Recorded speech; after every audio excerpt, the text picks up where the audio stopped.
Greetings of the day, everyone. Today we are starting poem 3rd in class 12th, Keeping Quiet by Pablo Neruda. This presentation is made by Pooja Sharma, lecturer in English, Government Senior Secondary School, Parnala, Bahadurgarh. Students, the poet of this poem is Pablo Neruda. He was born in 1904 and died in 1973. He is a very famous poet as far as English literature is concerned, and he won the Nobel Prize for Literature in the year 1971. अगर आपको भी English कविताएं पढ़ने का शौक है तो ज़रूर इनकी कविताओं को सर्च करें. There are so many beautiful poems wrote by him. बच्चों, सबसे पहले टाइटल की बात करते हैं. Keeping quiet. बच्चों, इंग्लिश में ना होमोफोन्स हैं क्वाइट के. देखो तुम्हारी स्क्रीन्स के ऊपर क्वाइट, क्वाइट और क्विट. पहले इन्हीं की बात करते हैं ताकि तुम्हें वर्ड अच्छे से समझ में आ जाए. पहला क्वाइट वही क्वाइट है बच्चों जो पोएम में यूज़ हुआ है. दैट मीन्स मेकिंग लिटिल और नो नॉइज, कोई भी शोर ना करना. Peace be quiet, the baby has just fallen asleep. चुप हो जाओ, बच्चा अभी अभी सोया है. या फिर तुम्हारे टीचर्स भी क्लास में कहते हैं कीप क्वाइट, कोई भी बच्चा बोलेगा नहीं, प्लीज़ मेंटेन साइलेंस, कोई आवाज़ मत करो. तो पहला क्वाइट जो है जो कि पोएम में भी यूज़ हुआ है दैट मीन्स चुप, साइलेंस. दूसरा क्वाइट, स्पेलिंग अलग है बच्चों, प्रोनाउंसिएशन सेम है. QUITE. Quite means completely, fully, totally, या हिंदी में तुम कह सकते हो बिल्कुल. जैसे I love this performance, it's quite spectacular. मुझे ये परफॉर्मेंस बहुत ही बढ़िया लगी, बहुत ही खूबसूरत लगी, ये देखने योग्य थी. अच्छा, जैसे आई एम क्वाइट वेल, मैं बिल्कुल ठीक हूँ. ठीक है, तो बिल्कुल की इंग्लिश भी क्वाइट होगी, स्पेलिंग रहेगी QUITE. और बच्चों एक होता है quit, QUIT means leave a situation, usually permanently, किसी चीज़ को छोड़ देना हमेशा के लिए. जैसे I will quit my job, there is no chance of progression. मैं अपनी जॉब छोड़ दूंगा क्योंकि उन्नति के यहाँ पर अवसर ज़्यादा नहीं है. ठीक है. आई विल क्विट स्मोकिंग, मैं स्मोकिंग छोड़ दूंगा. तो पहला क्वाइट QUIET मीन्स साइलेंस, चुप. दूसरा QUITE, quite means completely, totally यानी कि बिल्कुल. और तीसरा क्विट मीन्स छोड़ देना.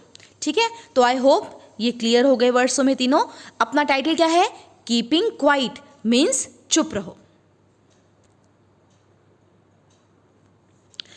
बच्चों, in this poem Pablo Neruda makes a call for introspection. ये जो वर्ड मैंने अभी अभी बोला ना, इंट्रोस्पेक्शन, ये बहुत इंपॉर्टेंट है. बार बार इस वर्ड को तुम यूज़ करोगे इस पोएम के अंदर, और मुझे पता है बच्चों तुमने ये वर्ड पहली ही बार सुना होगा. इंट्रोस्पेक्शन की स्पेलिंग सुनो, INTROSPECTION.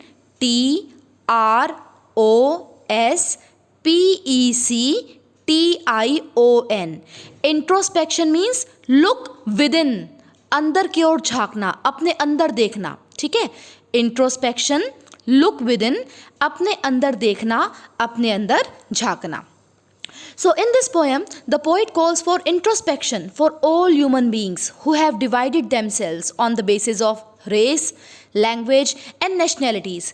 बच्चों यहाँ पर हमारे इस विश्व के अंदर लोगों ने ना अपने आप को भागों में बांट लिया है, जाति की वजह से, भाषा की वजह से, देशों की वजह से कि वो अलग अलग देश के नागरिक हैं. कवि ये चाहता है कि इन सब चीज़ों को भुला दिया जाए और हम इंट्रोस्पेक्शन करें, अपने अंदर झांकें. The theme of this poem is very important. बच्चों थीम पे अलग से क्वेश्चन हमेशा ही आता है पेपर के अंदर, तो थीम तो इसका बहुत ही इंपॉर्टेंट है. Central idea, the central idea of this poem is in the moments of silence one can break the shackles of discrimination, hatred, violence and create a moment of peace, harmony, brotherhood and togetherness.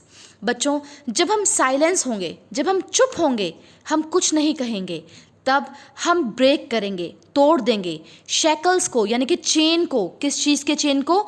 Discrimination, भेदभाव की chain को. Hatred, घृणा की chain को. Violence, हिंसा की chain को.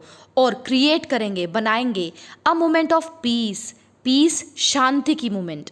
Harmony, एक दूसरे से हार्मनी रखेंगे, ब्रदरहुड भाईचारे की, और टुगेदरनेस एक साथ रहेंगे मिलजुल कर बिना किसी भेदभाव के। हार्मनी को तुम कह सकते हो सामंजस्यता, एक दूसरे से कॉपरेशन करना, एक दूसरे की मदद करना। तो this is the theme of the poem and it is very very important. बच्चों तुमने सुना भी है एक कहावत, speech is silver silence is golden. अगर स्पीच बोलना चांदी के समान है तो साइलेंस चुप रहना सोने के समान है। मीन्स साइलेंस में ज़्यादा पावर है इंस्टेड ऑफ स्पीकिंग। तो अगर हम चुप रहेंगे और अपने अंदर झांक कर देखेंगे तो हम बहुत चीज़ों में बदलाव महसूस करेंगे। क्या क्या बदलाव महसूस करेंगे वो हम इस पोएम में पढ़ेंगे। So let us start the poem. Very beautiful and very interesting poem. Now we will count to 12 and we will all keep silent. For once on the face of the earth, let's not speak in any language. Let's stop for 1 second and not move our arms so much. Now we will count to 12. अब हम 12 तक गिनेंगे। बच्चों ये 12 word बहुत important है। मैं बिल्कुल last में इस वीडियो के तुम्हें बताऊंगी सिग्निफिकेंस ऑफ 12 कि 12 ही नंबर क्यों लिया कवि ने। ठीक है, लास्ट में बताऊंगी। ये 12 इंपॉर्टेंट है, ध्यान रखना। Now we will count to 12। अब हम 12 गिनेंगे and we will all keep silent and we all become inactive. ठीक है, हम कुछ भी नहीं बोलेंगे 12 सेकंड के लिए। जब तक 12 गिनेंगे यानी कि 12 सेकंड के लिए हम बिल्कुल इनएक्टिव हो जाएंगे, कोई भी क्रिया नहीं करेंगे और कुछ भी नहीं बोलेंगे। Doesn't need much time to look within. It means कि ज़्यादा समय नहीं चाहिए हमें इंट्रोस्पेक्शन करने के लिए। हमारे जीवन के कुछ सेकंड्स, यहाँ पर कवि ने 12 दिए हैं, तो 12 सेकंड से पर्याप्त हैं लुक विद इन, अंदर की ओर झांकने के लिए, अंदर की ओर देखने के लिए। तो पहली 2 लाइनों में कवि हमसे कह रहे हैं कि 12 सेकंड के लिए हम सब शांत हो जाएं, कोई भी एक्शन ना करें और अपने अंदर झांकें, इंट्रोस्पेक्शन करें। We should look within ourselves, हम अपने अंदर झांक कर देखें। For once on the face of earth let's not speak in any language. बच्चों पोइट कहते हैं for once on the face of earth, on the face of earth, पृथ्वी के ऊपर जितने भी लोग हैं, all the people on the earth, let's not speak in any language, किसी भी भाषा में ना बोले। It means they must keep silent, they must not say anything, वो कुछ भी ना बोलें, कोई भी भाषा का प्रयोग ना करें, चुप हो जाएं 12 सेकंड के लिए।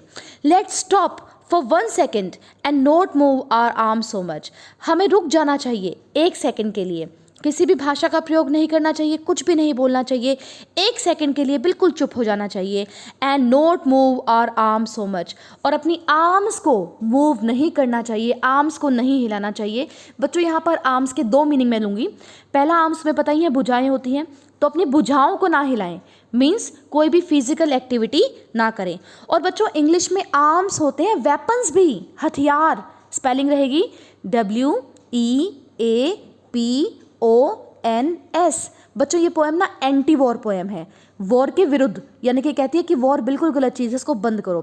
तो यहाँ पर हम आर्म्स के 2 मतलब लेंगे। एक तो हो गया भुजाएं, यानी कि हम कोई फिजिकल एक्टिविटी ना करें, और दूसरा हो गया बच्चों वेपन्स, हथियार। हम किसी भी तरीके का हथियार, वेपन या आर्म यूज़ ना करें। ठीक है, तो दोनों मीनिंग तुम ध्यान रखना। आर्म्स मीन्स भुजाएं भी होती है और आर्म्स मीन्स हथियार, वेपन्स भी होते हैं। मतलब इस लाइन में हमें बताया कि कोई भी फिजिकल एक्टिविटी हम ना करें, किसी भी वेपन का प्रयोग ना करें, किसी भी भाषा का प्रयोग ना करें। We must keep silent for some time to look within. अगली लाइन्स पे चलते हैं बच्चों। It would be an exotic moment without rush, without engines, we would all be together in a sudden strangeness. It would be an exotic moment. Exotic means attractive, unusual, अद्भुत, विचित्र। जब हम बिल्कुल चुप हो जाएंगे ना, तो वो जो मोमेंट होगी, वो जो पल होंगे, वो जो क्षण होंगे, वो बहुत ही खूबसूरत, अलग, अद्भुत, अनोखे होंगे, विचित्र होंगे। विदाउट रश, रश मीन्स हरी, जल्दी, हमें कोई भी हरी नहीं होगी, कोई भी रश, कोई भी जल्दबाजी नहीं होगी। विदाउट इंजन्स, इंजन्स को भी हम यहाँ पर 2 तरीके से लेंगे। विदाउट इंजन मीन्स मशीन, ठीक है, तो without machine means without any movement और साउंड ऑफ मशीन, कोई भी मशीन नहीं चलेगी, कोई भी आवाज़ नहीं आएगी इंजन के चलने की, या इंजन को हम व्हीकल भी कह सकते हैं। कोई भी हमारे व्हीकल्स यानी कि जो ये ट्रांसपोर्टेशन के साधन है वो भी नहीं चलेंगे, तो कोई भी तरह की नॉइज़ नहीं होगी। We would all be together in a sudden strangeness, हम सारे एक साथ होंगे, सडन अचानक, स्ट्रेंजनेस एक अजीब सी तरीके से, means strange silence that will bring us together, एक अलग सा साइलेंस होगा जो हम सबको साथ ले आएगा। आफ्टर साइलेंस और after meditation we will come out of our greed, selfishness and cruelty. जब हम चुप हो जाएंगे ना कुछ देर के लिए और अपने अंदर झांकेंगे, तो वो जो साइलेंस होगा, वो जो मेडिटेशन यानी कि जो हम ध्यान लगाएंगे, वो हमें एक दूसरे के पास ले आएगा और हम बाहर आ जाएंगे अपनी ग्रीड से, लालच से, सेल्फिशनेस से, अपने स्वार्थ से, और क्रूअल्टी से, क्रूरता जो हम एक दूसरे के प्रति करते हैं उससे। यानी कि जो नेगेटिव एनर्जीज हैं, ग्रीड, सेल्फिशनेस और क्रूअल्टी, ये दूर हो जाएंगी क्योंकि हम सब शांत होंगे, हम कोई भी काम नहीं कर रहे होंगे और हम अपने अंदर झांकेंगे। बच्चों, ये हो गया हमारा stanza 1। Now let us move to the next one. Fisherman in the cold sea would not harm whales, and the man gathering salt would look at his hurt hands. बच्चों, यहाँ पर दो इमेजेस प्रस्तुत की हैं कवि ने। पहली इमेज है फिशरमैन इन द कोल्ड सी, कुछ मछुआरे हैं जो कि ठंडे समुद्र के अंदर वेल मछलियाँ पकड़ रहे हैं, और दूसरी इमेज है एक मैन है जो सोल्ट को गैदर कर रहा है, सोल्ट बना रहा है ऑन द सी शोर। ठीक है, तो हम इन दोनों इमेजेस को डिस्कस करेंगे। Fisherman in the cold sea would not harm whales. जब फिशरमैन जो मछुआरे हैं वो मूव कर रहे होंगे कोल्ड सी के अंदर वेल मछली को पकड़ने के लिए, तो वो जब शांत होंगे ना, मेरी बात मानकर जब वो कुछ देर के लिए शांत हो जाएंगे, then they would stop the act of killing. वो अपने मारने की एक्ट को, जो मारने की क्रिया कर रहे हैं, मछलियों को मारने की क्रिया, उसको बंद कर देंगे। ठीक है, it means they will be satisfied with what ever they have. जितनी मछलियाँ उन्होंने पकड़ ली उससे ही वो संतुष्ट हो जाएंगे, वो और मछलियों को नहीं मारेंगे। और दूसरी इमेज है बच्चों, and the man gathering salt would look at his hurt hands. और वो व्यक्ति जो सॉल्ट को इकट्ठा कर रहा है, समुद्र के किनारे सी शोर पे नमक बना रहा है, वो रुक जाएगा थोड़ी देर के लिए और अपने हर्ट हैंड्स को देखेगा। हर्ट हैंड्स को मतलब बच्चों, जब सॉल्ट बनाते हैं ना, जो सोल्ट बनाने वाले, उनके हाथ गल जाते हैं लगातार सोल्ट के अंदर काम, नमक के अंदर काम करते करते, क्योंकि नमक चीज़ों को गलाता है, तुम्हें भी पता है। ठीक है, तो वो बेचारे के पास इतनी फुर्सत भी नहीं है कि वो अपने हर्ट, जो बेचारे के चोट लगी हुई है हाथों के ऊपर, उनको देख सके। तो जब वो साइलेंट होगा कुछ देर के लिए, तो बेचारा अपने हाथों को देख सकेगा जो ऑलरेडी हर्ट हैं। They both will be satisfied with whatever they already collected. Fisherman भी और सोल्ट गैदरर भी दोनों सेटिस्फाई हो जाएंगे जो भी उन्होंने पहले से कलेक्ट कर रखा है उससे। अब वो आगे और ये वाली क्रिया नहीं करेंगे।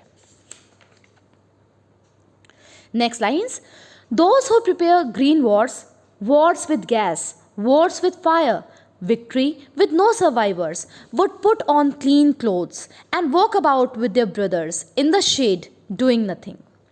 Those who prepare green wars. बच्चों, this poem is an anti-war poem.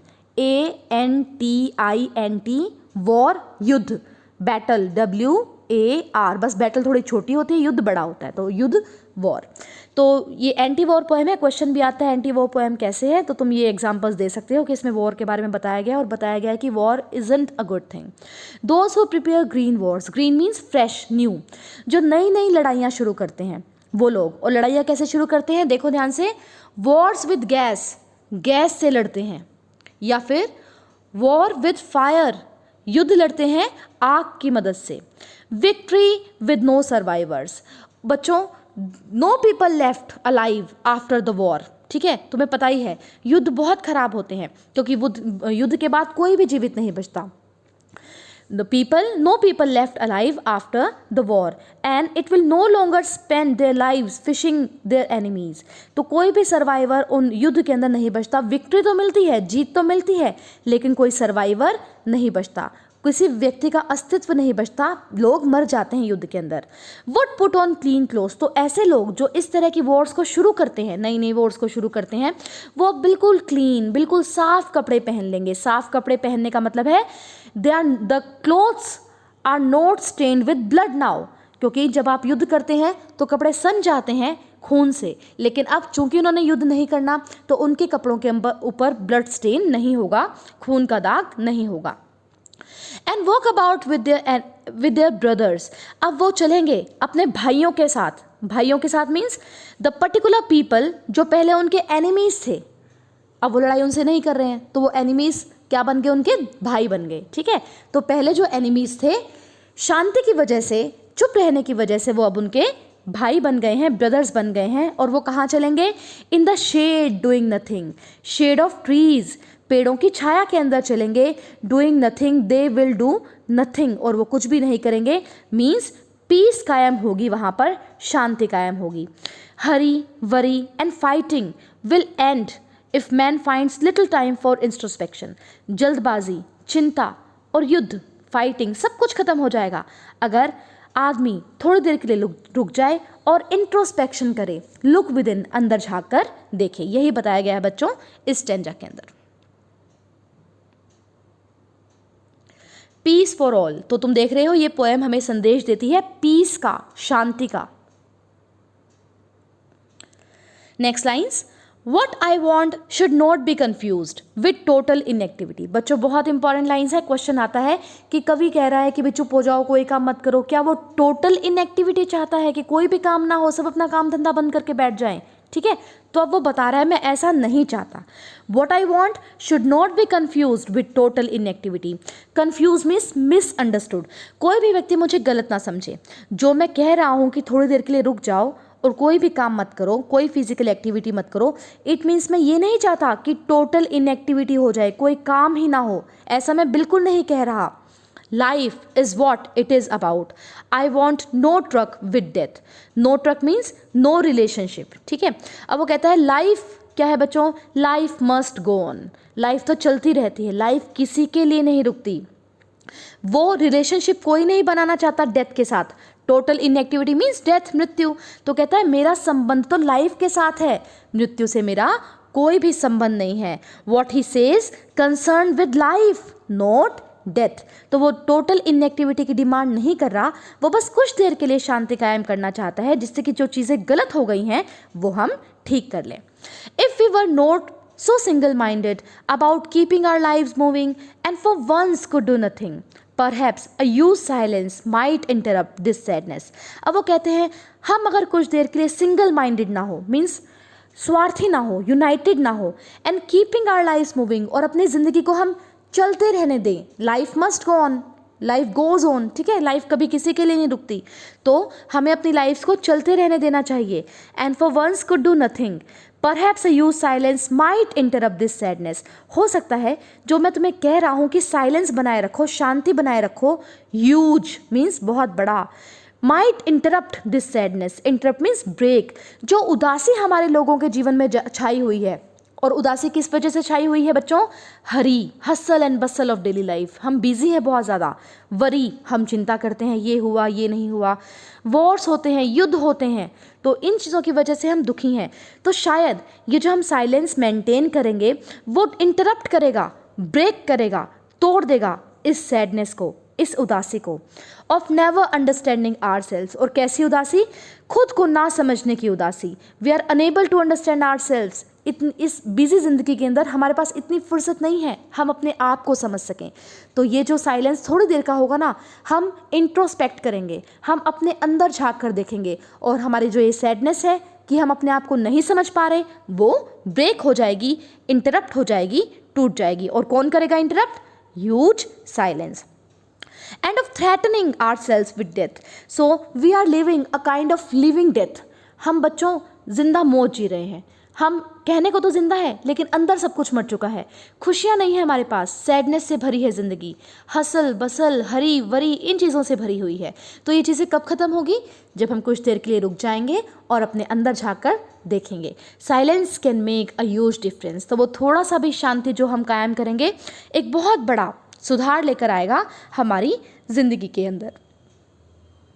Next lines, perhaps the earth can teach us as when everything seems death and later proves to be alive. बच्चों ये 3 लाइन बहुत ज़्यादा important है। Particular एक question बनता है इनके ऊपर कि अर्थ से हमें क्या सीखने को मिलता है, पृथ्वी से हमें क्या सीखने को मिलता है। बहुत ही अच्छी लाइन है बच्चों जो हमें सीखने को मिलती हैं।